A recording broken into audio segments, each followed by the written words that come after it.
크리스천 헤럴드 애청자 여러분 안녕하십니까? 이 새벽을 주님과 2부 정대철 목사입니다. 크리스천 헤럴드는 신문을 시작으로 라디오 그리고 이제는 공중파 채널인 18.88을 통해 텔레비전으로도 함께 하실 수 있습니다. 여러분께서는 라디오에 방송되는 목사님들의 모든 설교를 인터넷 웹사이트 www.chtv1888.org를 통해 다시 들으실 수 있습니다. 오늘 하루도 하나님의 귀한 말씀으로 승리하시기 바랍니다.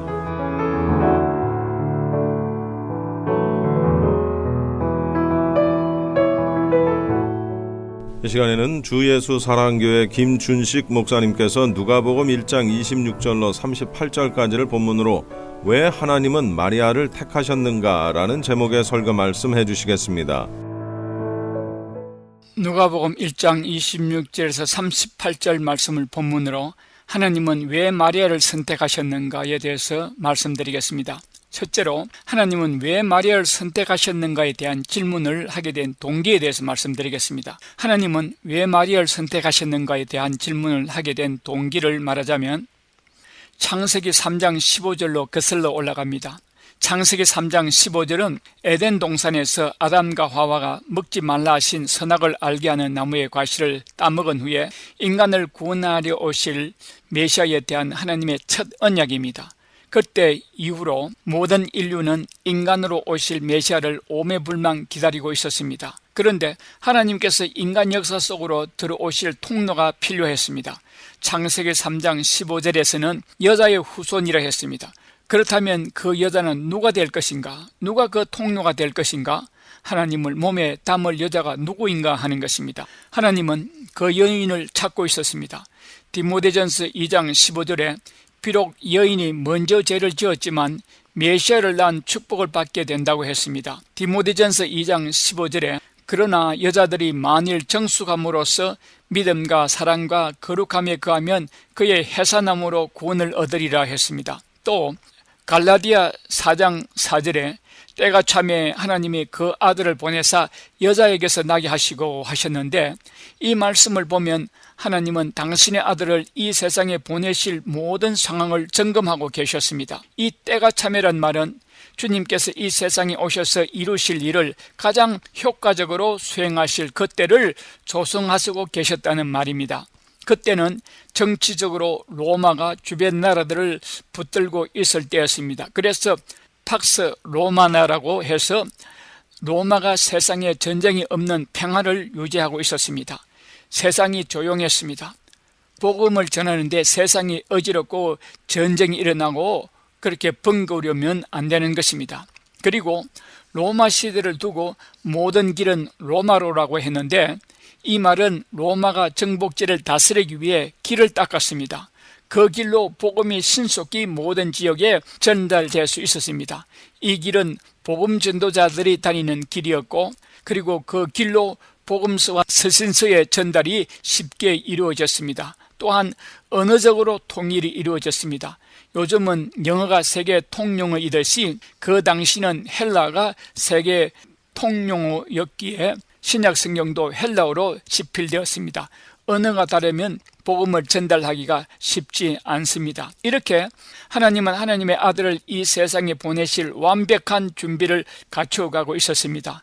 이것들보다 가장 중요한 한 가지 요소가 있는데 그것은 하나님의 아들을 담을 인간 그릇을 준비하는 것이었습니다.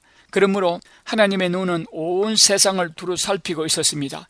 역대하 16장 9절에 여호와의 눈은 온 땅을 두루 감찰하사 전심으로 자기에게 향하는 자들을 위하여 능력을 베푸시나니 했는데 그리고 창세기 3장 15절을 아는 구약시대의 모든 여자들이 사모하는 것은 하나님의 아들이신 메시아를 자신의 몸에 담는 것이었습니다. 이 일에 동참한 여인들이 마태복음 1장에 예수님의 족보에 기록되었습니다. 시아버지 유다에게서 아들을 낳은 다말과 모압 여인 룻과 가나안 여인 기생 라합과 우리의 아내 바세바들이었습니다. 그리고 맨 마지막 주자가 마리아였습니다. 하나님의 눈은 나사렛 동네의 한 소녀에게 집중되고 있었습니다. 그래서 하나님께서 가브리엘 천사를 마리아에게 보냈습니다. 가브리엘 천사가 많아야 16세 되는 어린 유대인 시골 처녀에게 나타났습니다. 천사가 이 소녀에게 알리기를 하나님의 아들의 어머니가 될 것이라고 했습니다. 마리아는 놀라서 왜 이런 인사를 자기에게 하는지 궁금하게 생각했습니다. 그리고 자신은 처녀요 남자를 알지 못하며 요셉과 결혼하기로 정혼한 사이인데 어떻게 그런 일이 일어날 수 있는가 마음으로 궁금하게 생각했습니다. 천사가 말하기를 성령이 내게 임하고 지극히 높으신 이의 능력이 너를 덮을 것이라 했습니다. 마리아는 그런 일이 어떻게 일어나든지 간에 요셉이 자기 정혼녀가 임신을 했다는 사실을 들었을 때에 어떻게 반응할 것인가에 대한 신중한 문제에 당면해야만 했습니다. 그리고 요셉에게 성령에 의해 임신하게 되었다는 사실을 말했을 때에 요셉이 도저히 이해하지 못할 것도 알고 있었습니다. 모세의 율법에 의하면 가늠한 여인은 돌로 쳐 죽임을 당하게 됩니다. 실제로는 돌로 죽임을 당한 여인들은 많지 않았지만 그들의 모든 인생은 수치 속에 살 것이며 그 자녀들도 마찬가지일 것입니다. 그러나 그런 문제는 하나님의 문제이고 이 모범적인 젊은 여인의 관심은 하나님께서 자기에게 행하라고 하신 일들을 어떻게 하면 잘 해낼 수 있을 것인가에 대해서만 걱정하고 있었습니다. 둘째로 하나님께서 인간의 육체를 통해서 예수 그리스도로 인간 역사 속으로 들어오셨습니다. 누가복음 1장 31절에 보라 내가 수태하여 아들을 낳으리니 그 이름을 예수라 하라 했습니다. 그 아이가 인간 여자에게서 났으니 완전한 사람이요 또한 그 아이가 하나님에 의해 태어났으니 완전한 하나님이십니다. 예수 그리스도의 신비는 그의 수태에서부터 시작됩니다. 예수 그리스도는 완전한 하나님이요 완전한 사람이 있습니다. 우리는 종종 동정녀 탄생 교리에 매달립니다. 어떻게 그런 일이 있을 수 있는가 하고 말입니다. 우리는 정상적인 인간 경험으로는 이런 일을 볼 수 없습니다. 동정녀 탄생의 기적은 동정녀 탄생보다 더 크고 더 심오한 성육신의 신비에 기초를 둡니다. 하나님께서 아기로 태어나서 우리의 지구에 들어오신 것입니다. 하나님 자신이 마리아의 자궁에 이식된 태아로서 가장 기본적이요 단순한 인간 형태로 이 세상에 들어오시기까지 낮아지셨다는 사실을 우리는 확실히 깨달아야 하겠습니다. 동정녀 탄생의 기적은 성육신의 신비에 기초를 합니다. 처녀가 어떻게 임신할 수 있느냐는 문제는 성육신에 비하면 거의 하찮은 것입니다. 큰 기적은 하나님께서 인간의 몸을 입으신 신비입니다. 하나님께서 인간의 몸을 입으실 때의 일은 창세기 1장 1절 2절에서 우주를 창조하시고 하나님의 신이 물 위에 운행하실 때에 하신 것과 맞먹는 어떤 큰 일을 행하신 것입니다. 성령께서 한 어린 소녀에게 임신시키실 때에 하신 일은 천지 창조와 맞먹는 큰 일이었습니다. 이것은 새로운 창조인 것입니다. 셋째로 하나님께서 마리아를 택하신 이유는 마리아의 수용성 때문입니다. 하나님께서 인간 역사 속으로 들어오셨습니다. 하나님은 전례 없는 어떤 새로운 창조 사역을 시작하셨습니다. 하나님은 세상을 구원하시려고 하십니다. 이런 거대한 일을 수행하시려는 일에 어떤 사람을 필요로 하시겠습니까? 성부 하나님, 성자 하나님, 그리고 성령 하나님께서 이런 일을 위해 어떤 사람을 선택하시겠습니까?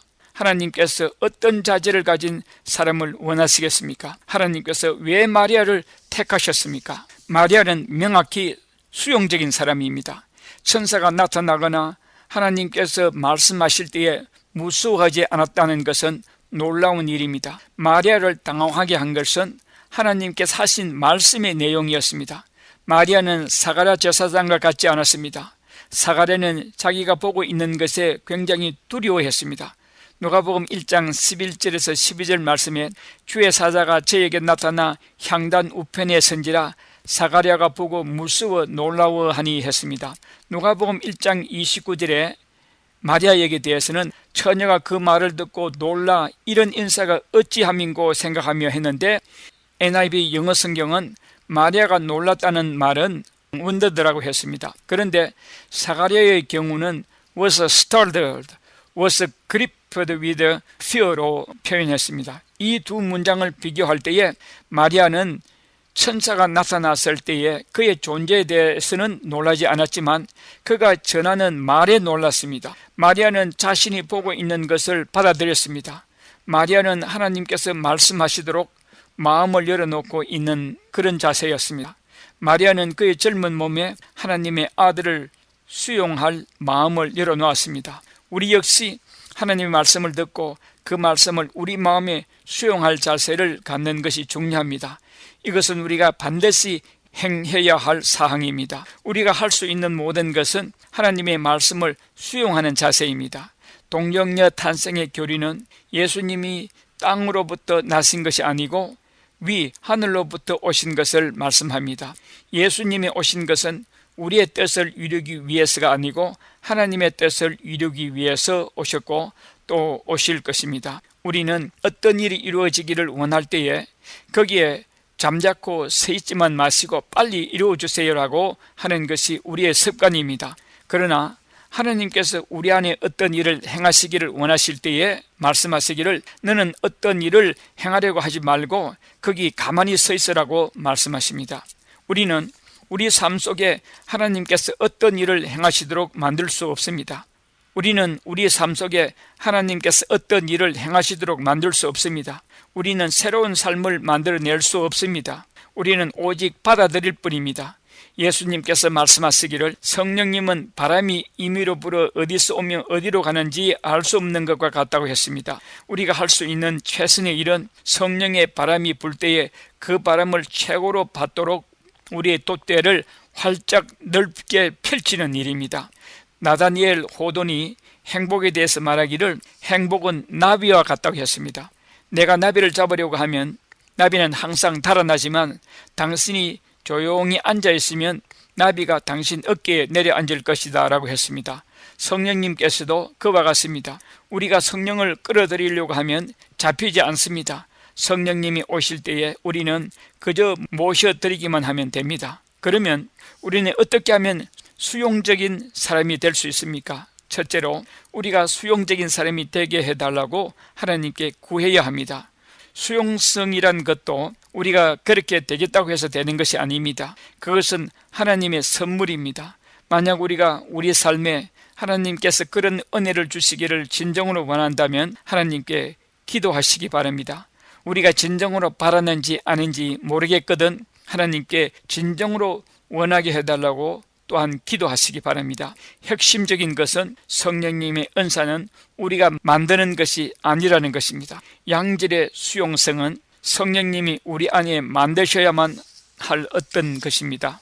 둘째로 우리가 수용적인 사람이 되기를 원한다면 우리는 다른 사람들로부터 방해를 받아야 할 필요가 있습니다. 이 말은 우리가 너무나 시간에 얽매이고 바빠서 다른 사람들이 우리를 만날 틈이 없고 기회를 주지 않는다는 것입니다. 너무나 계획적입니다. 그런데 하나님은 시간에 얽매이고 계획적인 분이 아닙니다. 만약 우리의 전 인생 삶이 너무나 계획에 따라 움직인다면 당신은 하나님께서 당신에게 말씀하시는 것을 듣기까지는 너무나 오래 기다려야 할 것입니다. 하나님은 주일 예배 때만 제한된 분이 아닙니다. 하나님께서 하나님이 원하시는 조건이나 시간에 당신을 만날 수가 없다면 하나님은 당신을 전혀 만날 수가 없을 것입니다. 이것을 우리 생활에 실전적으로 적용해 보겠습니다. 주님께서 말씀하시기를 우리가 우리 이웃들의 필요를 채워줄 때에 하나님을 만난다고 했습니다. 마태복음 25장 31절에서 46절에 양과 염소의 비유에서 말씀하시기를 헐벗은 자에게 입을 것을 주는 것이 예수님께 하는 것이요 굶주린 자에게 먹을 것을 주는 것이 주님께 그렇게 하는 것이요 감옥에 갇힌 자를 찾아가 주는 것이 주님을 만나는 것이라 했습니다. 이렇게 하려면 이런 사람들을 위해 우리의 시간을 쪼개야 하고 우리의 스케줄을 중단시켜야 합니다.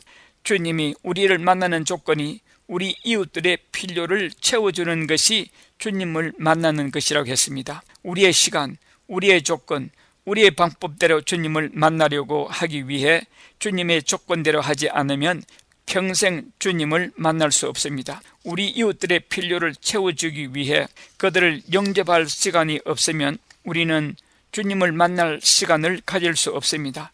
불쌍한 아이나 외로운 사람들이 당신의 스케줄을 방해할 수 없다면 하나님도 당신을 만나려 당신의 시간이나 스케줄을 방해할 수 없을 것입니다.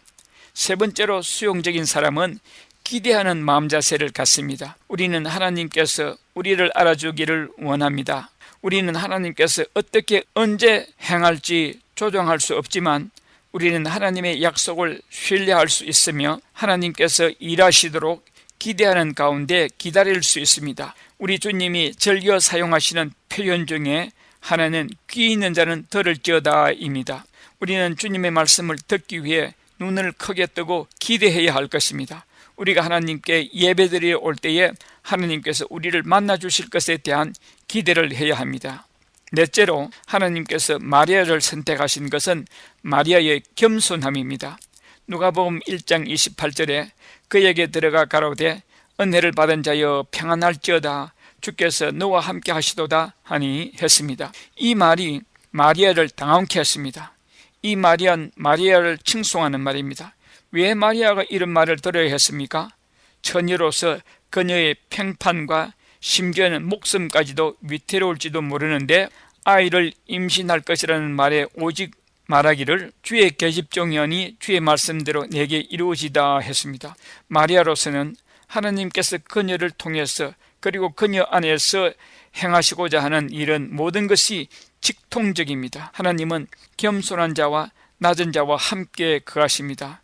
시편 138편 6절에 여호와께서 높이 계셔도 낮은 자를 하감하시며 멀리서도 교만한 자를 아시나이다 했습니다. 또 이사야서 57장 15절에 지존무상하며 영원히 거하며 거룩하다 이름하는 자가 이같이 말씀하시되 내가 높고 거룩한 곳에 거하며 마음이 겸손한 자와 함께 거하나니 이는 겸손한 자의 영을 소생케 하며 통회하는 자의 마음을 소생케 하려 함이라 했습니다. 중세 화가들이 생유리 창문 안에 마리아를 표현할 때는 생유리로 하지 않고 색을 넣지 않은 투명한 유리를 사용했다고 합니다. 마리아의 그림이 있는 유리만 색이 없는 유일한 유리입니다. 그 외 모든 유리들은 색깔이 있어 태양빛을 그들 자신들의 색깔과 디자인을 통해서 빛을 여과하는 것입니다. 그러나 마리아의 유리는 투명해서 태양 광선이 그대로 통과하는 것입니다. 마리아의 유리는 태양 광선에 아무런 영향력을 행사하지 않는 것입니다. 그녀는 그녀 자신을 앞세우는 것이 아니라 오직 하나님의 일만 앞세우는 것입니다. 자기 자신을 앞세우는 일을 중단시키는 수단으로서 어머니만큼 더 좋은 여는 없을 것입니다. 엄마가 임신을 하면 엄마의 전체 몸이 오직 아기 출산에 필요하도록 자기 몸을 조절합니다. 임신의 순간부터 엄마의 몸은 엄마의 것이 아닙니다. 우리 삶에 있어서도 하나님의 생명이 이와 같아야 하겠습니다. 다섯째로 하나님이 마리아를 택하신 이유는 마리아는 종이었습니다. 누가복음 1장 38절에 마리아가 가로되 주의 계집종이오니 말씀대로 내게 이루어지이다 했습니다. 이제부터 마리아의 몸과 마리아의 평판과 마리아의 미래는 마리아의 것이 아닙니다. 시편 123편에 하늘에 계시는 주여 내가 눈을 들어 주께 향하나이다. 상전의 손을 바라보는 종들의 눈같이 여주인의 손을 바라보는 여종의 눈같이 우리의 눈이 여호와 우리 하나님을 바라보며 우리에게 은혜 베풀어 주시기를 기다리나이다. 여호와여 우리에게 은혜를 베푸시고 또 은혜를 베푸소서. 심한 멸시가 우리에게 넘치나이다. 안일한 자의 조소와 교만한 자의 멸시가 우리 영혼에 넘치나이다 했습니다. 비록 마리아는 전에 이런 것에 대해 전혀 계획을 세운 것이 아니지만 그녀는 하나님의 아들을 그녀의 몸에 임신케 하는 두려운 업무를 하나님께로부터 수용합니다. 그리고 순종적으로 그것을 수행합니다. 만약 우리가 하나님으로부터 우리의 생명에 하나님의 생명을 수용해야 한다면 우리는 반드시 순종해야 하며 심지어 가장 불행한 일이 일어나더라도 기꺼이 감수해야 할 것입니다. 에베레트 쿠퍼라는 한 미국 의사가 어떤 가족에 대한 이야기를 글로 썼습니다. 그는 아주 심한 장애를 가진 아이의 출산을 도왔고 또 그 아이가 출생했을 때에 목숨을 유지할 수 있도록 도왔다고 합니다. 그 의사가 아기의 엄마에게 묻기를 당신에게 가장 힘들었던 일이 무엇입니까? 하고 물었을 때에 그 엄마의 대답이 장애를 교정하기 위해 37번 교정 수술을 하게 될 장애를 가지고 태어난 아들 폴을 가졌을 때였습니다라고 말했습니다. 이 의사가 다시 그 엄마에게 묻기를 그 아이로 인해 당신의 생에 가장 좋았던 일이 무엇이었느냐고 물었을 때의 대답이 우리 아들 폴이 37번이나 교정 수술을 하게 되도록 장애를 가지고 태어났을 때라고 대답했습니다. 쿠퍼 의사가 설명하기를 그들에게 있어서 너무나 괴로웠지만 그러나 그 경험을 통해서 그들의 가족애가 엄청나게 성숙했고 그들 가족 모두 주목할 만한 영적 성장을 이룩하게 되었다는 것입니다. 이제 폴은 55번째인 마지막 수술을 하게 될 것입니다. 너무나 괴로운 역경이었지만 그들에게는 압도적인 긍정적 경험을 가지게 되었다는 것입니다. 하나님이 새 생명의 선물을 받는다는 것은 종으로서 하나님이신 그의 주인의 손으로부터 상상치도 않았던 업무를 부여받는 것입니다. 우리가 상상치도 못한 최악의 일들이 나중에는 우리에게 일어난 가장 좋은 일로 바뀌게 될 것입니다. 결론입니다. 하나님은 우리가 행할 일을 왜 말씀하지 않으시나 하고 초조해하지 마시기 바랍니다. 하나님은 우리가 그의 뜻을 알기를 원하는 것보다 하나님께서 그것을 더 원하십니다. 하나님께서 우리가 수행해야 할 일을 보여주실 때에 그 일을 행할 준비가 되어 있어야 합니다. 하나님의 눈은 마리아에게 있는 종의 자세에 주목하셨습니다. 그리고 우리들도 하나님의 음성을 듣게 되도록 하는 것이 우리 속에 있는 종의 자세입니다.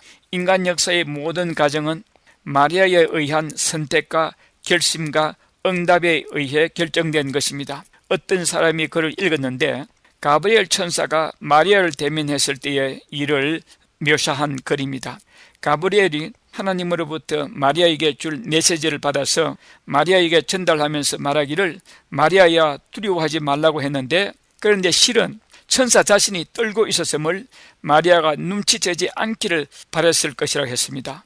왜 가브리엘이 떨었느냐 하면 모든 피조물의 미래가 이 소녀의 응답에 매달려 있다는 생각으로 인해 두려움에 떨게 되었다는 것입니다. 누가복음 15장 10절에 예수님께서 말씀하시기를 한 죄인이 회개하고 돌아올 때에 천국의 천사들이 기뻐한다고 했습니다. 이 말씀을 통해 볼 때에 천국에 먼저 간 성도들이 우리 이 땅에 있는 성도들을 면밀히 바라보고 있다는 것을 말해주고 있습니다. 히브리서 12장 1절에도 천국의 구름같이 둘러싼 많은 증인들이 우리를 위해 응원한다고 했습니다. 우리들은 천국에 거주하고 있는 자들의 감시 아래에서 경주하고 있는 것입니다. 하늘에 있는 백성들이 우리의 이 생애에서 하나님의 부르심에 어떻게 반응하는가를 보기 위해 발꿈치를 치게 들고 서 있는 것입니다. 마리아에게 주어진 응답이 온 인류의 미래가 매달린 대답이었지만 이 세상의 모든 미래가 우리의 응답에 매달려 있지는 않지만 누가 압니까? 우리 자신의 미래가 달려 있을지도 모르는 것입니다. 당신이 감히 하나님께 말할 수 있는 은혜를 갖게 된다면 저는 주님의 종입니다. 주님이 말씀하신 대로 나에게 이루어지기를 원합니다 라고 응답을 할 수 있기를 주님의 이름으로 축원합니다.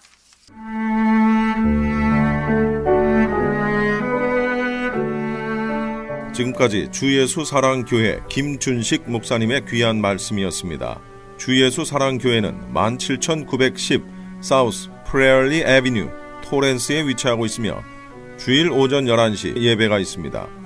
교회 홈페이지는 www.loveofjesuschurch.com이며 교회 전화번호는 213-434-3129 213-434-3129번입니다. 김준식 목사님께서는 21세기의 세계 동향을 계시록의 시각으로 해석하는 요한계시록의 증언이라는 제목의 책을 2권을 펴내셨습니다. 목사님의 책은 일반 서점이 아닌 목사님께 직접 연락하셔서 받으실 수 있습니다. 또한 이 시간 목사님의 설교를 CD로 받기 원하시는 분들도 함께 연락을 하시기 바랍니다.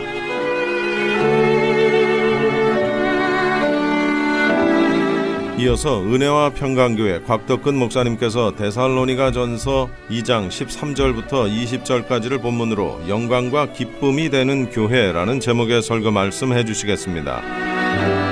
사도행전 17장에 보면 바울과 디모데와 실라가 데살로니가로 들어갑니다. 거기서 평상시 하던 대로 유대인들의 회당에 들어가 가지고 거기서 예수 그리스도의 복음을 증거하기 시작합니다. 3주 동안 날마다 회당에서 복음을 증거했어요.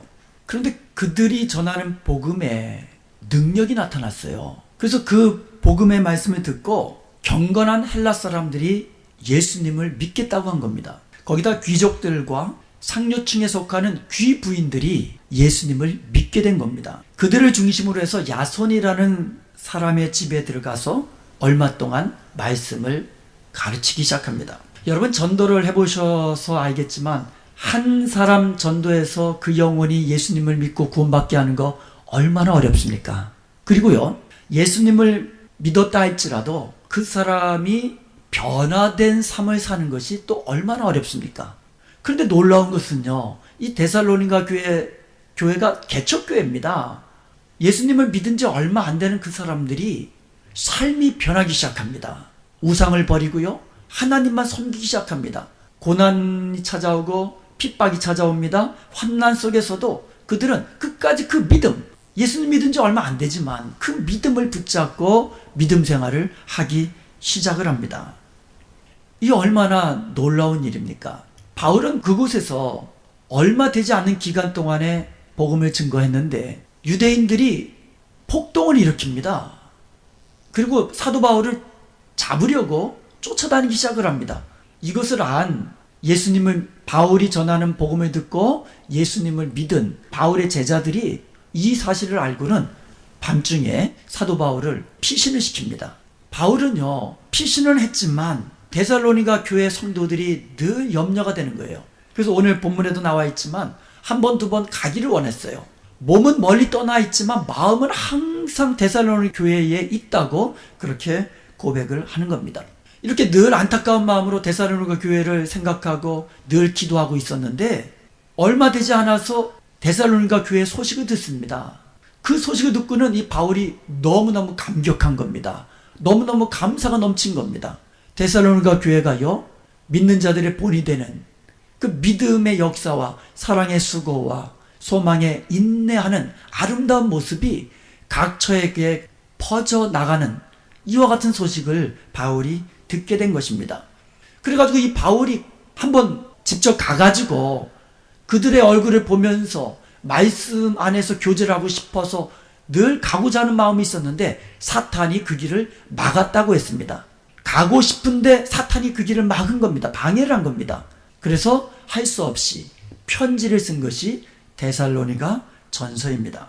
바울은 데살로니가 전서를 쓰면서 오늘 그 19절과 20절을 보니까 주님이 다시 오실 때에 데살로니가 교회 성도들이 자기의 영광이요, 자기의 기쁨이요, 자기의 자랑의 면류관이라고 그런 고백을 합니다.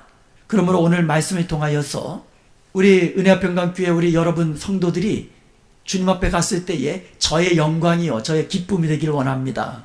반대로 주님 앞에 섰을 때에 제가 여러분의 영광이요, 여러분의 기쁨이 되기를 원합니다. 그리고 오늘 말씀을 통하여서 우리 성도님들이 서로가 주님 앞에 섰을 때에 서로를 바라보면서 저분이 바로 나의 영광이요 기쁨입니다. 나의 자랑의 면류관입니다. 그렇게 서로 인사할 수 있는 그 같은 놀라운 일이 일어나기를 주님의 이름으로 간절히 축원드립니다. 바울은요, 데살로니가 교회 성도들을 사모했다고 그랬습니다. 사랑을 했습니다. 자기 목숨보다도 더 사랑했다고 그렇게 고백을 합니다. 1장 2절에서 보았듯이 바울은 데살로니가 교회 성도들을 위하여 기도할 때마다 항상 하나님께 감사를 드렸다라고 말씀하고 있습니다. 그런데 오늘 본문 13절을 보니까요, 바울이 하나님께 끊임없이 감사하는 그 감사거리가 또 하나 있더라고요.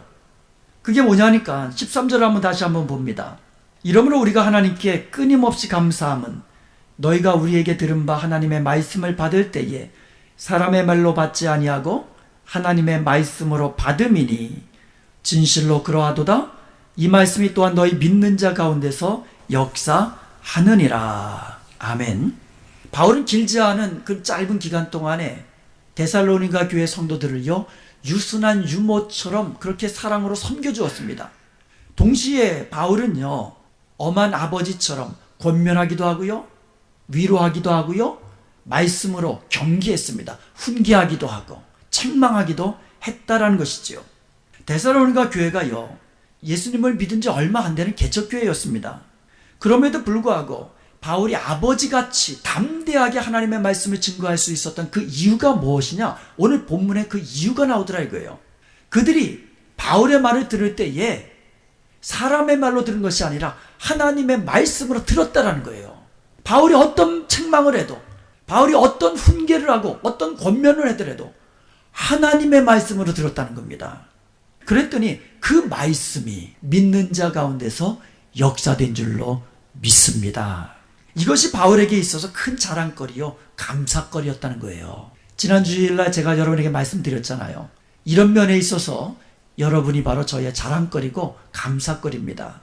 제가 하나님의 말씀을 있는 그대로 꺼리낌 없이 담대하게 전할 수 있는 것, 여러분이 저의 말을 사람의 말이 아니라 하나님의 말씀으로 받아들이고 믿음으로 순종할 수 있는 것, 이것은 저의 자랑거리요, 하나님 앞에서 저의 감사거리예요. 그래서 저는 항상 여러분을 자랑하고 다닙니다. 감사하면서 늘 그렇게 다니고 있습니다.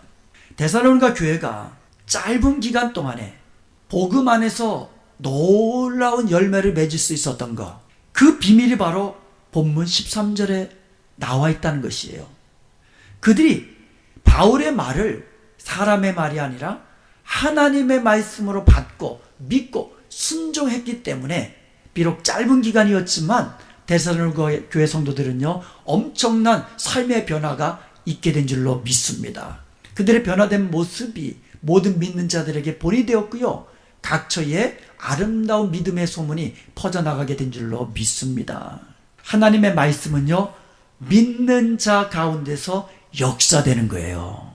그들이 우상을 버리고 참되신 하나님께로 돌아와 하나님만 섬기기 시작합니다.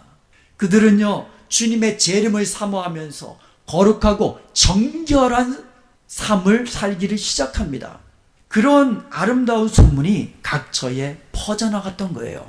하나님의 말씀으로 받아들이고 믿고 순종하는 그런 사람들 가운데 역사가 일어난 것입니다. 그 말씀이 역사하는 거예요.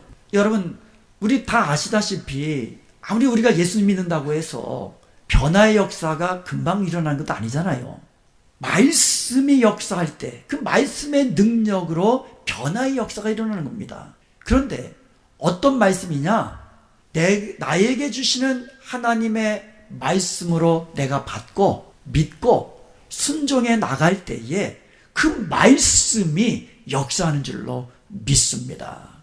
사람은 똑같습니다. 내 능력으로 변화할 수 있는 사람 뭐 있겠지요. 그렇지만 많지가 않아요. 그 말씀의 능력, 내가 들은, 내가 읽은, 내가 묵상한 이 말씀이 나에게 주시는 하나님의 말씀으로 믿고 순종할 때에 그 말씀이 믿는 자 가운데서 역사되는 줄로 믿습니다. 이것이 바로 말씀의 능력이에요. 누가복음 8장에 보면은요, 씨 뿌린 자의 비유가 나옵니다. 여기에 보면은 씨앗이 여러 가지 밭에 떨어지는데 열매를 맺지 못하는 땅이 있더라 이거예요. 그런데 옥토에 떨어지니까 30배, 60배, 100배의 놀라운 열매를 맺게 되더라 이거예요.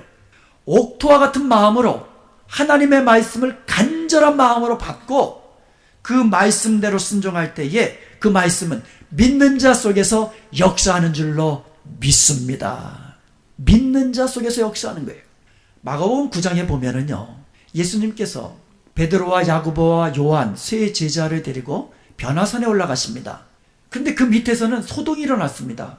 한 아버지가 아들을 데리고 남아있는 제자들에게 찾아온 겁니다. 근데 그 아들이 귀신이 들렸어요. 그래서 시도 때도 없이 물에 빠져 죽으려고 하고요, 시도 때도 없이 불 속에 막 뛰어들으려고 해요. 귀신이 그렇게 시키는 거예요. 그래서 이 귀신 좀 내어 쫓아달라고 제자들에게 데리고 온 겁니다. 근데 제자들이 그 귀신을 못 쫓아낸 거예요. 그래서 한바탕 지금 소동이 있는데 마침 예수님이 변화산상에서 내려오신 겁니다. 그때 그 아버지가 예수님께 간청을 합니다.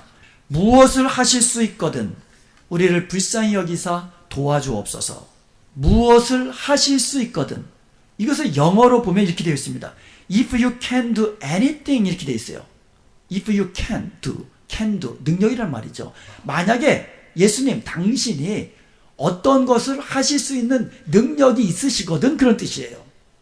이 말은 좀 더 구체적으로 이야기하면 예수님 당신이 만약에 내 아들에게 들려있는 이 귀신을 내어 쫓을 수 있는 그 능력이 있으시거든 우리를 불쌍히 여겨 주옵소서, 도와주옵소서, 이렇게 요청을 한 겁니다. 그러자 예수님께서 23절에서 이렇게 대답합니다. 할 수 있거든이 무슨 말이냐? 이것을 영어로 이렇게 되어 있어요. If you can, 할 수 있다면이라고, 믿는 자에게는 능치 못함이 없느니라. 이렇게 대답해 주셨어요. 믿는 자에게는 능치 못함이 없나? 능력의 문제가 아니라는 겁니다. 예수님에게 있어서 능력이 문제가 아니잖아요. 예수님은 창조의 하나님이십니다. 예수님이 말씀하시면 귀신이 내어 쫓겨나는 줄로 믿습니다. 능력의 문제가 아니에요. 할 수 있으면이라고, 믿는 자에게 능치 못함이 없느니라. 그러니까 곧이어서 24절에서 그 아이의 아버지가 큰 소리로 대답합니다. 내가 믿나이다. 나의 믿음 없음을 용서하여 주옵소서. 내가 믿나이다. 그 전에는 할 수 있으면 고쳐주옵소서 이었는데, 할 수 있으면이라고, 믿는 자에게 능치 못함이 없어. 그랬더니 내가 믿습니다. 나의 믿음 없음을 용서해 주옵소서. 그러자 예수님께서 말씀을 하시는데, 말 못하고 못 듣는 귀신아, 내가 명하노니 그 아이에게서 나가서 다시는 돌아오지 말아라. 그랬더니 그 말씀대로 그 아들에게서 귀신이 내어 쫓겨나가고 그 아들은 정상이 된 줄로 믿습니다. 믿는 자들 속에서 예수님의 말씀, 하나님의 말씀, 성경 말씀, 이 말씀이 내게 임할 때에 그 말씀 붙잡고 믿는 자들 속에서 그 말씀이 역사하는 줄로 믿습니다. 말씀이 나에게 임할 때에 나에게 주시는 하나님의 말씀으로 믿으시길 바랍니다. 그러면 그 말씀이 역사하는 거예요. 능력이 바울에게서 나가는 것이 아니고, 능력이 목사에게서 나가는 것이 아니고, 믿는 그 말씀에서 능력이 나오는 것을 믿으시기 바랍니다. 다시 말하면 하나님이 역사하시는 겁니다. 말씀을 통하여 역사하시는 것입니다. 그런데요, 믿는 자들 속에서 역사하시는 거예요. 할 수 있거든이 아닙니다. 하나님에게는 능치 못하심이 없는 줄로 믿습니다. 우리는 믿고 기도하는 거예요. 그러므로 우리는요, 고난의 때에 특별히 창조주 하나님의 능력을 믿고 기도해야만 합니다. 하나님이여, 나를 불쌍히 여겨 주옵소서, 나를 도와주옵소서, 나를 고쳐주옵소서, 이렇게 믿음으로 기도해야 하는 것이에요. 그리할 때 우리 믿는 자 가운데서 역사하시는 하나님의 말씀의 능력을 경험하게 될 줄로 믿습니다. 때로는요, 내가 계획하던 대로 되지 않을 때가 있어요. 때로는요, 내가 가려던 길이 막힐 때가 있습니다. 바울도 그랬잖아요. 바울은요, 여러 번 그런 경험을 했어요. 자기가 가려던 길이 여러 가지 이유로 인해서 막힐 때가 있었습니다. 우리가 살다 보면은요, 내가 기도하던 대로, 내가 원하는 대로 안 될 때가 있다라는 겁니다. 그렇지만 중요한 것은 하나님을 사랑하는 자, 곧 그 뜻대로 부르심을 입은 자들에게는 모든 것이 합력하여서 선을 이루신다는 바로 이 사실이에요. 우리가 이 사실을 믿는다면 어떤 상황 속에서도 나에게 주시는 하나님의 말씀을 믿고, 그리고 하나님의 뜻이 내게 이루어진다는 이 사실을 믿고 항상 감사하며 담대히 승리하며 나갈 수 있는 줄로 믿습니다. 그러므로 우리는요, 어떤 상황 속에서도 말씀 붙잡고 믿음으로 기도함으로써 믿는 자들 가운데서 역사하시는 하나님의 말씀의 능력을 경험할 수 있기를 주님의 이름으로 간절히 축원드립니다. 오늘 본문 14절을 보면은요, 데살로니가 교회를 생각할 때마다 바울이 끊임없이 감사하는 또 다른 이유가 나옵니다. 그것은 그들이 고난 중에도 믿음을 지키며 이겨나갔다는 사실이에요. 14절과 15절을 다시 한번 보겠습니다. 형제들아 너희가 그리스도 예수 안에서 유대에 있는 하나님의 교회들을 본받은 자 되었으니 그들이 유대인들에게 고난을 받음과 같이 너희도 너희 동족에게서 동일한 고난을 받았느니라. 이렇게 말씀하고 있습니다. 유대의 땅에 있는 초대교회가요, 유대인들로부터 많은 핍박을 받았어요. 그럼에도 불구하고 초대교회, 예루살렘 교회를 비롯해서 초대교회는요, 그 고난 속에서도 믿음을 지키며 이겨나갔습니다. 인내하면서 이겨나갔습니다. 데살로니가 교회가 겪고 있는 고난도 그들이 당하는 고난과 동일한 것이라는 겁니다. 그런데 데살로니가 교회는요, 유대인들뿐만 아니라 동족에게서도 고난과 핍박을 받았다라는 것이죠. 예수님을 믿고 이제 기독교로 개종하게 되면 귀부인들도 잘못하다가는요, 남편한테 쫓겨서 버림받을 수 있어요. 그리고 사람들이 사회적인 지위도 뺏길 때가 있습니다. 거기다가 사회적으로 격리되고 소외될 수도 있다는 겁니다.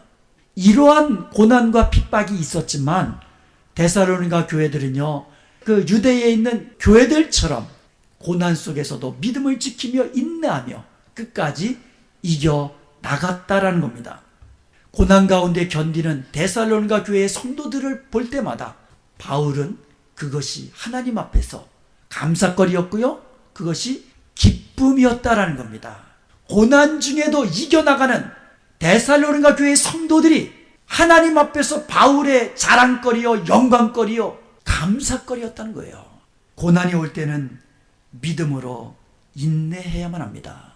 데살로니가 교회는요, 믿음의 인내가 있었던 교회입니다. 많은 핍박과 고난이 있었지만, 많은 환난이 있었지만, 그럼에도 불구하고 그들은 믿음으로 인내하였고 성령의 기쁨으로 말씀을 지키며 살았다는 거예요. 고난 중에서도 성령의 기쁨으로 말씀을 지키며 순종했다는 겁니다. 믿음으로 시작했지만 어려움이 있을 수 있다는 겁니다. 데살로니가 교회가 믿음으로 시작했잖아요. 예수님은 믿었습니다. 그럼에도 불구하고 고난이 찾아오잖아요. 어려움이 있을 수 있다는 겁니다. 그때 인내가 필요한 것이에요. 하나님의 말씀을 믿고 기도하지만 아직 기도의 응답이 없을 수 있습니다. 그때 필요한 것이 인내입니다. 기다리는 겁니다.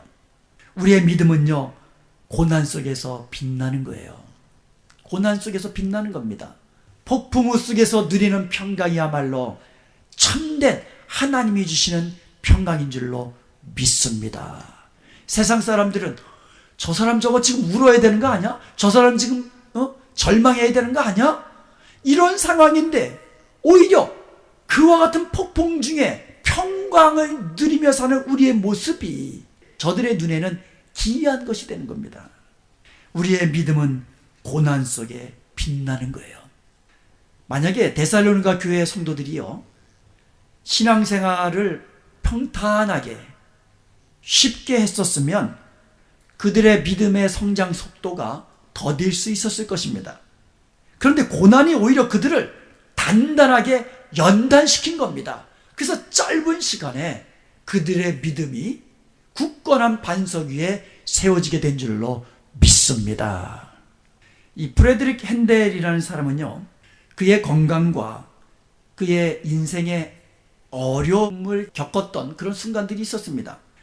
그의 오른편이 마비가 되고 반신불수가 되었고 돈도 다 떨어졌습니다. 채권자들이 그를 붙잡고는 감옥에 가두겠다고 협박까지 합니다. 잠시 동안 그는 모든 것 다 포기해버리고 싶다는 충동을 받습니다.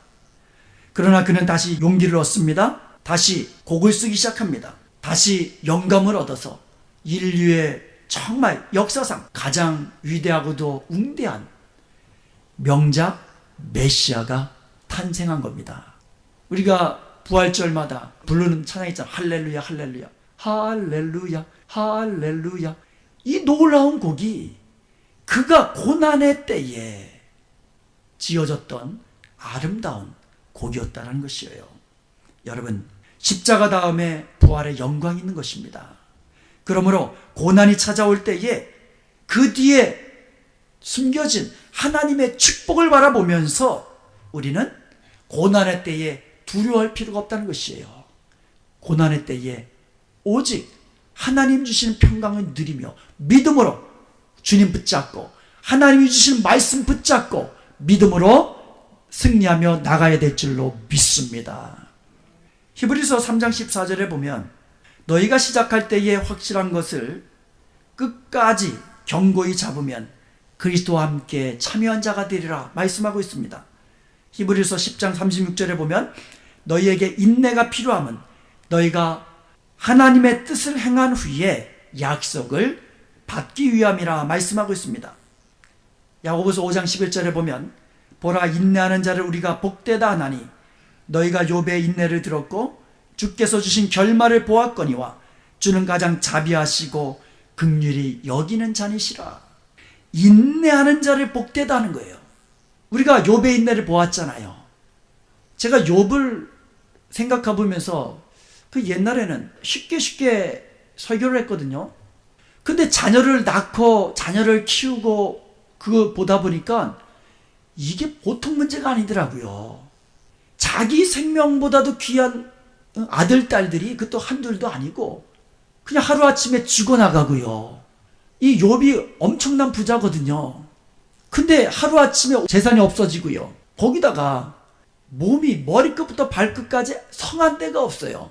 근데 그런 와중에 마지막 남은 부인까지 자기를 저주하고 도망치듯 나가버리니까 이 내가 욥이라면 이건 정말 감당할 수 없을 것 같아요. 그런데 욥이 그때도 인내하더라고요. 끝까지 인내하더라고요. 그 욥의 인내의 결과를 너희가 보지 않았느냐. 인내하는 자가 복된 것이다라고 말씀하고 있는 것입니다. 사랑하는 여러분, 인내하는 사람이 하나님의 약속을 받게 되는 겁니다. 인내하는 사람이 결국에 가서 성공과 축복과 승리를 거두게 되는 것입니다. 주님께서는요, 인내로서 경주하라고 말씀하고 있어요. 달리다가 포기하지 말라는 겁니다. 십자가에 죽기까지 끝까지 달려가신 예수 그리스도를 본받아서 끝까지 믿음으로 인내함으로써 승리하는, 그리하여서 저희들에게 예비된 승리의 면류관, 영광의 면류관 다 받아 누리는 저와 여러분 되시기를 주님의 이름으로 간절히 축원드립니다. 지금까지 우리가 살펴본 것처럼 데살로니가 교회는요, 바울이 전하는 말씀을 하나님의 말씀으로 받아서 하나님의 말씀으로 믿어서 그 말씀의 능력을 보여준 교회였습니다. 고난과 핍박 속에서도 믿음으로 인내하였고 마침내 모든 믿는 자들의 본이 되었고 그들의 아름다운 믿음의 소문이 각처에 퍼져나갔던 그런 교회가 데살로니가 교회였습니다. 그리하여 바울은요, 데살로니가 교회만 생각할 때마다 끊임없이 하나님 앞에 감사가 넘쳐난 거예요. 그래서 19절과 20절에서 이렇게 말합니다. 우리의 소망이나 기쁨이나 자랑의 면류관이 무엇이냐? 그가 강림할 때에 우리 주 예수 앞에 너희가 아니냐? 너희는 우리의 영광이요 기쁨이니라. 얼마나 감격했을까요? 바울이 이 말을 하면서 얼마나 감사했을까요? 우리 주님 다시 오실 때에 데살로니가 성도들이 나의 영광이고 나의 기쁨이고 나의 자랑의 면류관이라고 그렇게 외친 것이에요.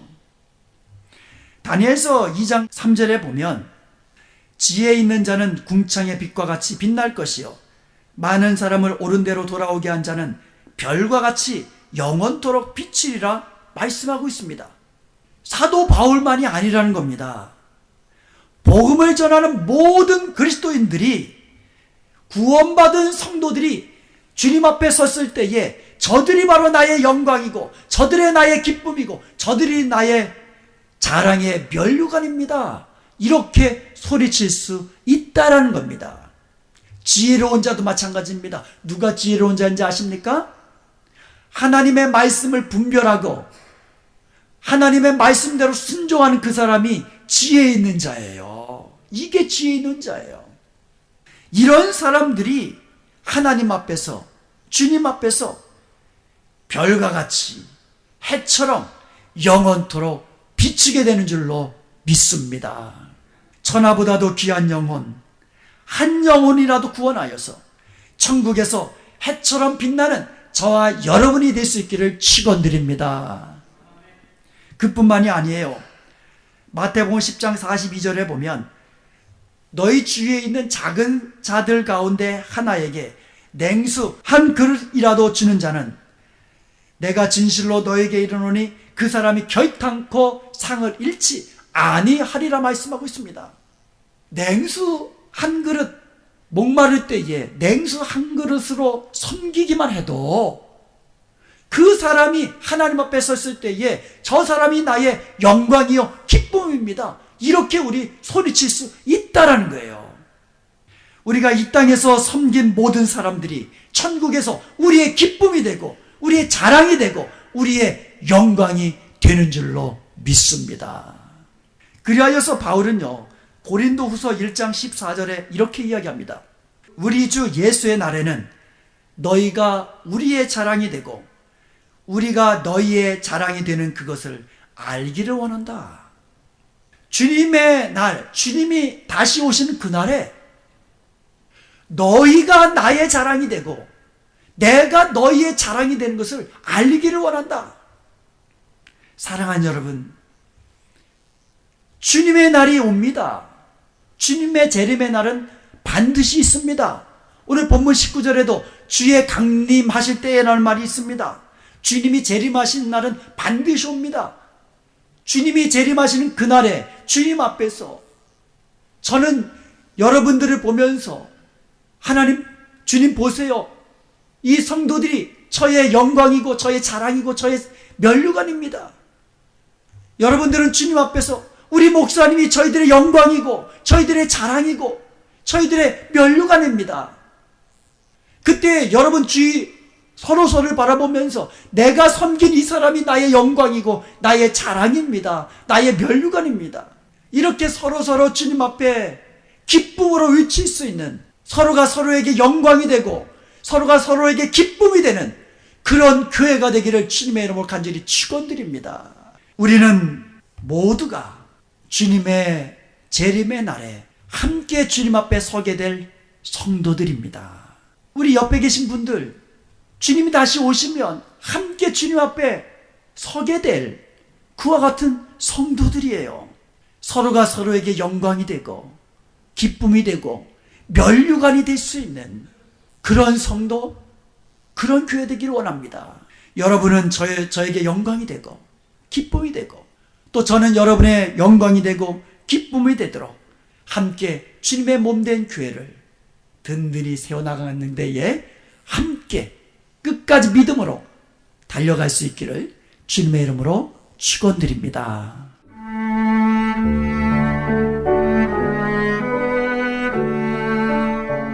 지금까지 하나님의 믿음의 공동체 은혜와 평강교회 곽덕근 목사님의 설교 말씀이었습니다.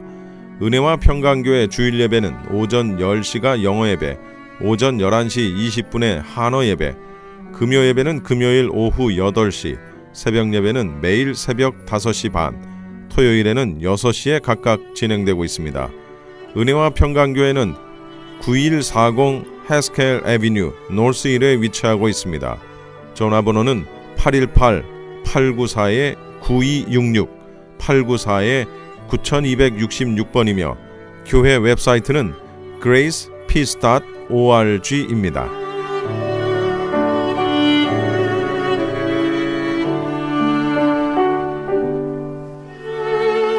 미주 한인 교계 영감을 만들어 배포했던 크리스천 헤럴드가 이번에는 미주 한인 교계 지도자 임명 사전을 만듭니다. 미주 한인 교계 지도자 임명 사전은 목사를 비롯한 선교사, 장로 그리고 각종 기관의 기관장들의 인적 사항을 담은 한인 교계 임명록으로서 미주 한인 성도들은 물론 우리의 후손들에게도 아름다운 유산으로 남겨질 것입니다. 미주 한인 교계 연감에 이은 이번 미주 한인 교계 지도자 임명 사전은 명예나 자랑이 아닌 힘들고 어렵게 쌓아올린 수고와 땀의 결정체들이 헛되지 않도록 기록물로 남기려고 하는 의도에서 기획됐습니다. 올 연말 출판 계획을 갖고 있사오니 한인 교계 지도자들의 많은 참여를 바랍니다. 미주 한인 교계 지도자 임명 사정과 관련된 자세한 문의는 크리스천 헤럴드 213-353-0777 213-353-0777번으로 하시기 바랍니다.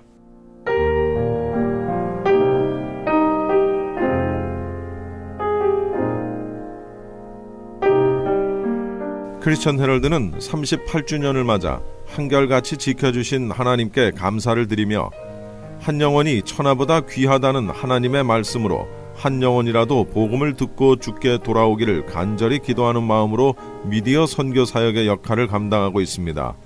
이러한 선교 사역의 역할을 감당하는 크리스천 헤럴드는 성도님들의 기도와 격려 그리고 후원이 필요합니다.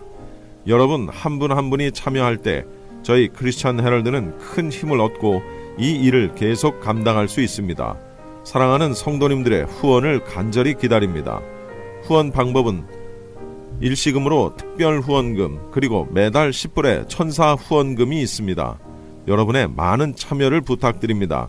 자세한 안내는 크리스천 헤럴드 213-353-0777 213-353-0777번으로 하시기 바랍니다. M3를 아십니까? 무슨 병에 걸렸던지 큰 효과를 준다는 신비한 영양제. 혈액에 영양을 공급하여 힘이 생기니까 피곤하지 않고 이제는 지팡이 없이 걸을 수 있다고 많은 분들이 간증을 합니다.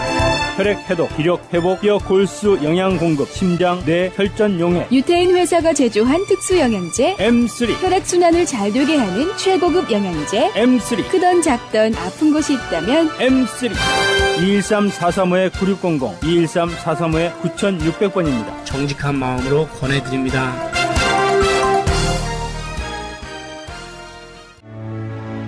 지금까지 여러분께서는 크리스천 헤럴드에서 제공해드린 이 새벽을 주님과 1부, 2부 순서 함께 하셨습니다.